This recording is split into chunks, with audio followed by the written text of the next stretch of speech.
Bapak Ibu yang saya lihat diri saya sendiri di dalam kubur. Sangat gelap.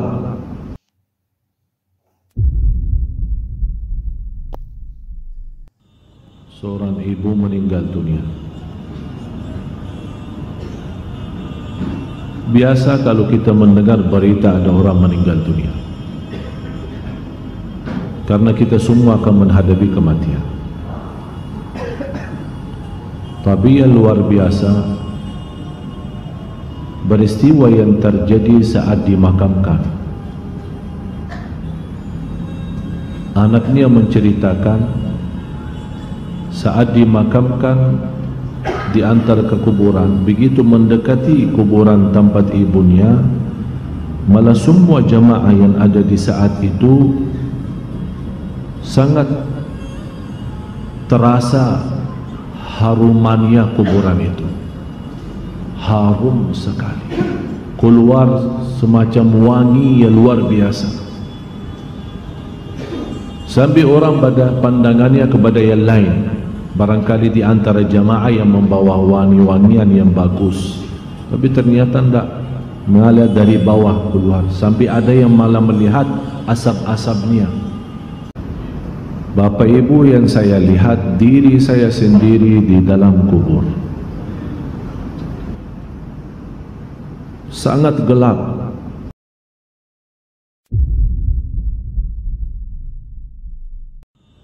Seorang ibu meninggal dunia. Biasa kalau kita mendengar berita ada orang meninggal dunia,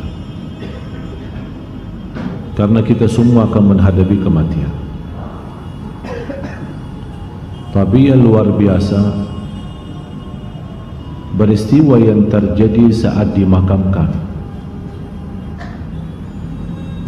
Anaknya menceritakan saat dimakamkan di antara kekuburan, begitu mendekati kuburan tempat ibunya, malah semua jamaah yang ada di saat itu sangat terasa harumannya kuburan itu.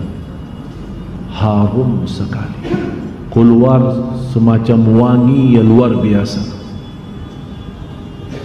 sampai orang pada pandangannya kepada yang lain. Barangkali di antara jamaah yang membawa wangi-wangian yang bagus, tapi ternyata tidak, mengalir dari bawah keluar, sampai ada yang malah melihat asap-asapnya. Asap ini bukan asapnya kebakaran, tapi asapnya itu karena wangian dari masuk dari kuburan. Sampai dikuburkan, malah kata anaknya, begitu saya sendiri yang nurun memakamkan, mengkuburkan ibu saya, sampai saya dengan tanah saya sendiri membawakan tanahnya menutupi kuburannya. Pulang ke rumah saya mandi dan mencuci tangan dengan sabun, tapi masih terasa tangan saya harumnya luar biasa, sampai tidak bisa kehilangan. 3 malam masih tersimpan harumnya itu. Saya bertanya lewat SMS, apa kelebihan ibu kamu? Dia bilang, ibu saya biasa, malah orang awam, bukan wanita yang apa gitu, tapi awam-awam biasa. Tapi setahu saya, ibu tidak pernah tidur sebelum membaca surat Al-Mulk, Tabarakalladzi biyadihil mulk. Saya langsung menjawab, itulah yang Allah hantarkan kepada ibu kamu. Dan inilah berita gembira bagi kita semua, sesuai janjian Rasulullah sallallahu alaihi wasallam. 30 ayat syafa'at li sahibiha min azabil qabr. 30 ayat yang telah membawakan syafaat bagi orang diselamatkan dari siksa kubur.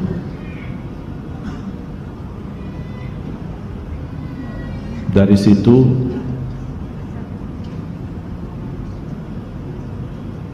seperti kebiasaan, ambil wudu, saya witir duluan, kemudian tidur.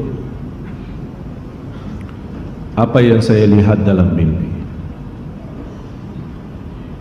Bapak Ibu yang saya lihat diri saya sendiri di dalam kubur.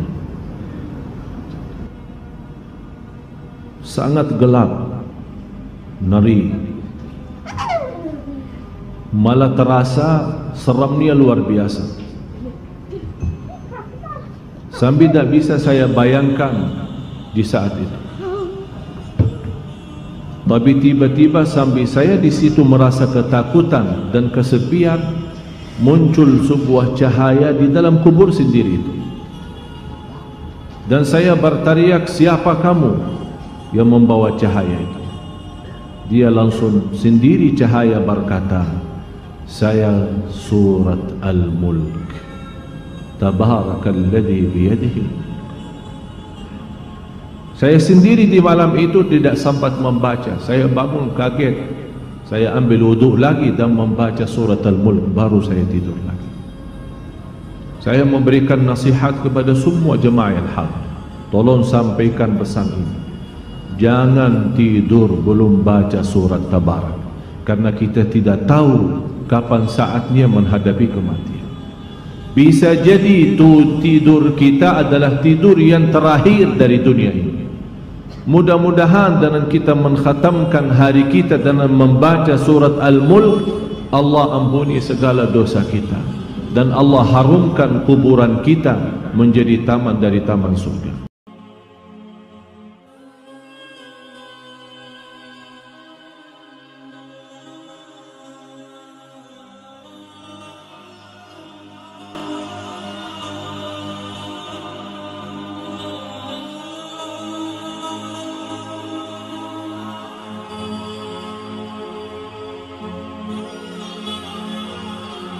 بسم الله الرحمن الرحيم.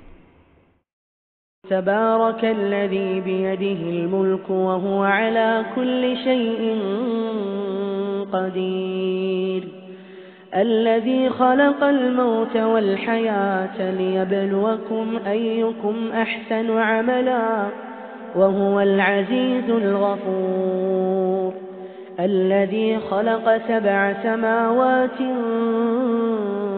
طباقا ما ترى في خلق الرحمن من تفاوت فارجع البصر هل ترى من فطور ثم ارجع البصر كرتين ينقلب إليك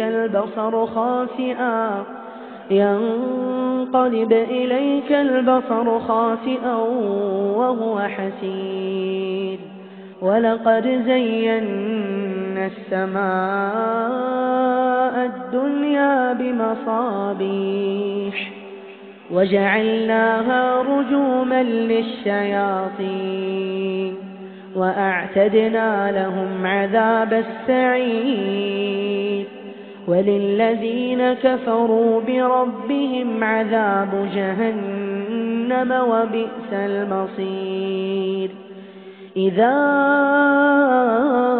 ألقوا فيها سمعوا لها شهيقا وهي تفور تكاد تميز من الغيظ كلما ألقي فيها فوج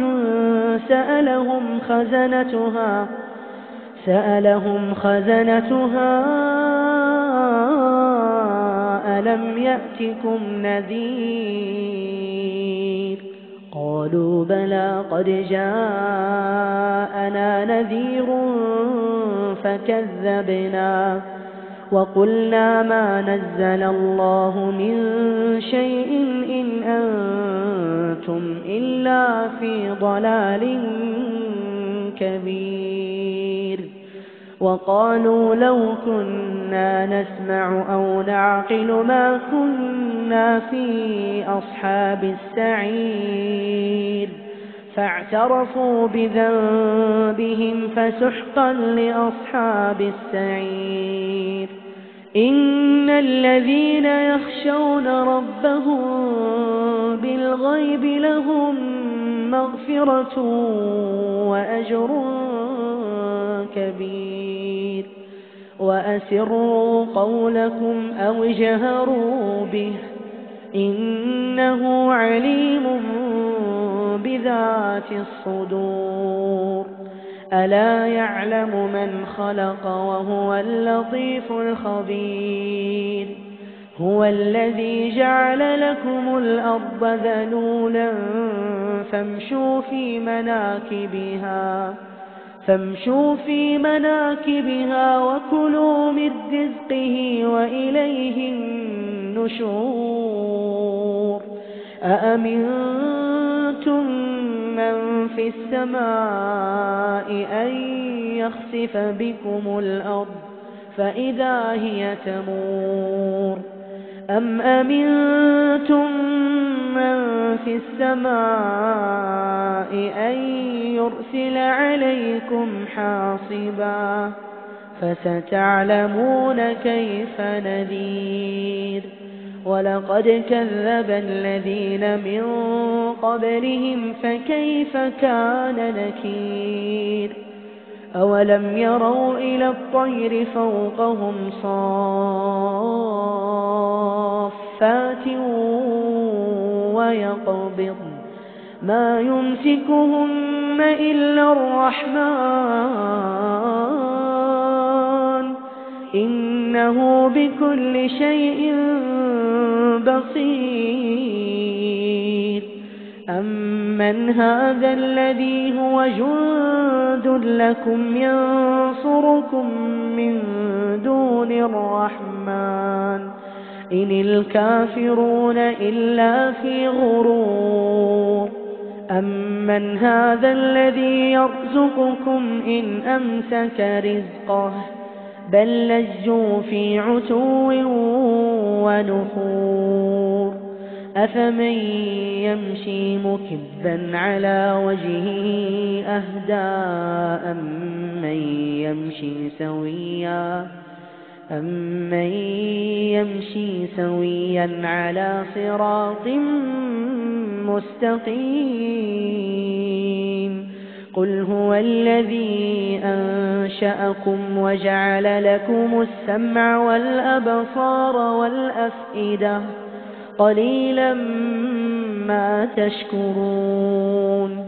قل هو الذي ذرأكم في الأرض وإليه تحشرون.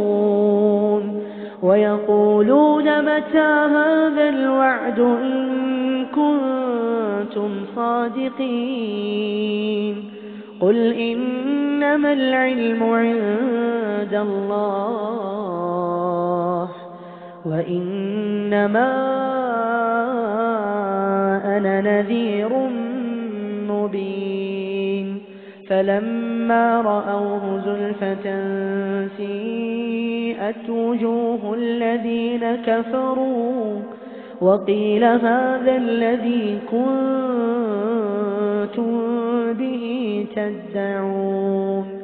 قل أرأيتم إن أهلكني الله ومن معي أو رحمنا فمن يجير الكافرين من عذاب أليم. قل هو